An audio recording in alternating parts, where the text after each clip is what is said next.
Се налути Заев.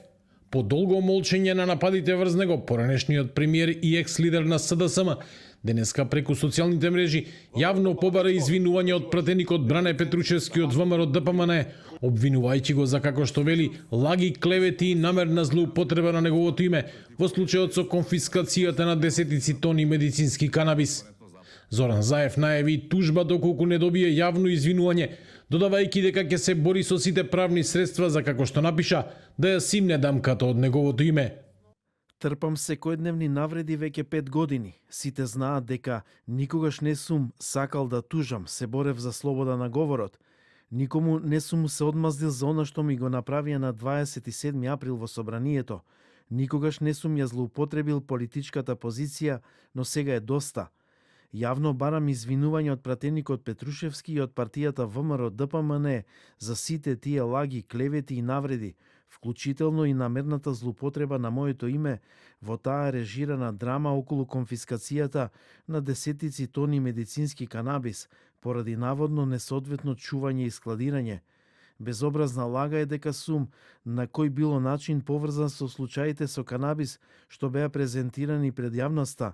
Безобразна и дрска лага е дека сум се јавувал во Царинската управа. Експресно му одговори ВМРО ДПМН. Од партијата велат дека лиценциите за одгледување канабис за медицински цели биле доделени на луѓе блиски до Заев и Венко Филипче, а дел од тие фирми според нив, наместо медицинско производство, завршиле со нелегална трговија со дрога. Тврдат дека над 20 тони дрога били изнесени само од фирма во собственост на син на поранешен партиски функционер на СДСМ од Ново село и дека одговорноста за издадените лиценци е кај тогашната власт. ВМРО ДПМН и тогаш укажуваше дека лиценците за ваков вид на фирми кои одгледуваат марихуана за медицински цели се добиваа само ако некој е близок со Заев, а не ако исполнува услови пропишани со правните акти. Или, освен фирмата на синот на Мкчев, дозвола за работа тогаш доби и фирмата во собственост на синот на Боро Малборо.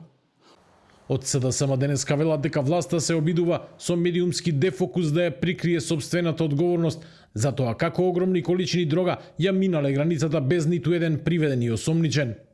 Нема приведени, нема осомничени, има само дефокус. Од јавно објавените фотографии може да се види дека запленетата дрога во Србија била пакувана во големи картонски кутии со димензии 60 на 40 сантиметри со по 4 до 5 килограми марихуана во најлонски кеси. Тоа значи многу пратки и многу возила или камиони. 5, 10, може би и повеќе шлепери или камиони требало да ја поминат македонската граница. Како? Во меѓувреме, во земјава беа запленети десетици тони канабис во рамки на полициска акција во Скопскиот и Струмичкиот регион. Се уште нема официјална информација дали станува збор за нелегално производство или за канабис одгледуван за медицински цели што не ги исполнувал законските стандарди за складирање и третман.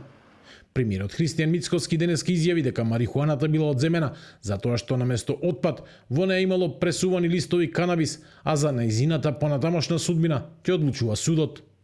Таа картелска влада е минато. Во оваа влада треба да имате доверба, оваа влада ќе ги складира, се разбира, а за да бидат запалени, како што вие велите, потребно е низ судски процес да се докаже дека е сето ова незаконско. Кога судот ќе донесе правосилна судска одлука, тога се разбира дека материјалот складиран ќе биде уништен. Пред една недела во соседна Србија беа запленети околу 5 тони марихуана за која српските власти соопштија дека потекнува од Македонија.